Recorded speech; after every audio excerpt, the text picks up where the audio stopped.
আপনি কি পারফেকশনিস্ট? যদি হন তাহলে অবশ্যই এই ভিডিওটি পুরোটি দেখুন। ওসিপিডি বা অবসেসিভ কম্পালসিভ পার্সোনালিটি ডিসঅর্ডার বলে একটি মানসিক রোগ রয়েছে, অর্থাৎ একটি পার্সোনালিটি ডিসঅর্ডার রয়েছে, যারা সবসময় খুব পারফেক্ট হন, কিন্তু সেটা নিয়েই হয় সবচেয়ে বেশি সমস্যা। আপনি কোনো জিনিসই পারফেক্ট না হওয়া অবধি শান্ত হন না, বারবার চেক করেন বা কাজটা নিয়ে পড়েই থাকেন।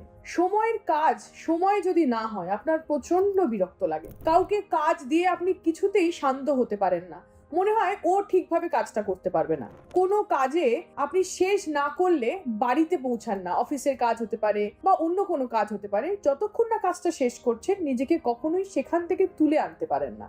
ছোট্ট একটা ভুল, হয়তো আপনার বাচ্চার স্কুলের হোমওয়ার্কের খাতায় ও ভুল করে একটা দাগ দিয়ে ফেলেছে, বা কোনো একটা অক্ষর শেখাতে গিয়ে দেখছেন একটু বাকিয়ে লিখছে, আপনি বারবার মোছাচ্ছেন এবং সেটাকে ঠিক করাচ্ছেন। আপনার মায়ের বা বউ বা নিজের হাতের রান্না আপনি যেভাবে চেয়েছিলেন সেভাবে টেস্টটা হলো না, খুব রেগে যাচ্ছেন, কেন ওভাবে হলো না, এবং সবসময় কোনো কিছুতে একটি বিরক্ত মনোভাব, এবং আপনি যেভাবে ভেবেছেন সেভাবে যদি না হয় তাহলে অসম্ভব রাগ। জায়গার জিনিসটা যদি জায়গায় না থাকে বা একটু বেঁকে থাকে, বা বিছানার চাদর যদি একটু কুঁচকে থাকে, বা আপনার জলের বোতলটা যদি ডাইনিং টেবিলের বদলে ড্রেসিং টেবিলে থাকে, তাহলে আপনার প্রচন্ড রাগ হচ্ছে। তাহলে কিন্তু আপনার ওসিপিডি থাকার প্রবণতা অনেকটাই। এই রোগে কি হয়, এই রোগে সবসময় ব্যক্তি চায় যে সবকিছু খুব পারফেক্ট হোক, কখনোই কারোর উপর ভরসা করতে পারেন না, মনে করেন সে কাজটা কখনোই ঠিক করতে পারবে না, এবং সবসময় কাজকে খুব বেশি ইম্পর্টেন্স দেওয়া। যেরকম ধরুন বাড়িতে বাচ্চার জন্মদিন বা একটা অ্যানিভার্সারি ডেট বা ওয়াইফের বার্থডে বা হাজবেন্ডের বার্থডে, কিন্তু আপনি কিছুতেই অফিসের কাজকে না বলে বাড়ি আসতে পারছেন না। আপনি বলেন যে আমার তো রোজ 9টার সময় বাড়িতে ফিরি, আমি আজকে 9টাতেই বাড়ি ফিরবো, সেটা যাই হোক। হয়তো অনেকের কাছে বা আপনার কলিগসদের কাছে আপনি কাজ পাগল বা হয়তো প্রচন্ড ভালো কাজ করেন, কিন্তু বসের কাছে হয়তো আপনি খুব প্রিয়, কিন্তু পারিবারিক সম্পর্ক কিন্তু কখনোই আপনার ভালো হবে না।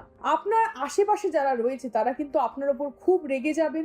আপনি কখনোই আপনার অসুবিধাগুলো বা আপনার এই যে পারফেক্ট না হলে আপনার যে অস্থিরতা, সেটা আপনি কখনোই সামনের মানুষকে বুঝিয়েই উঠতে পারবেন না। সে কারণে পরিবার থেকে দূরত্ব তৈরি হওয়া, আপনাকে ভুল বোঝা, এই জায়গা কিন্তু চলতেই থাকে। বুঝতে হবে এটি একটি পার্সোনালিটি ডিসঅর্ডার, অর্থাৎ একটি মানসিক রোগ। প্রপার ট্রিটমেন্ট করলে কিন্তু এখান থেকে বেরিয়ে আসা যায়, কিন্তু একটি জিনিস আমাদের লক্ষ্য করতে হবে, ওসিডি বা অবসেসিভ কম্পালসিভ ডিসঅর্ডার এবং ওসিপিডির ভেতরে কিন্তু কিছু পার্থক্য রয়েছে।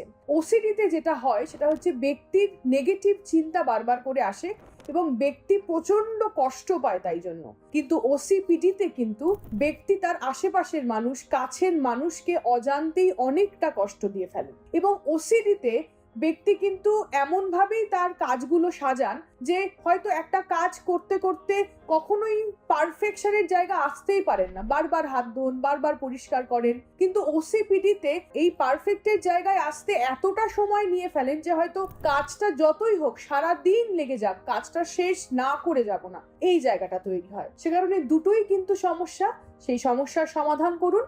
এটি একটি পার্সোনালিটি ডিসঅর্ডার।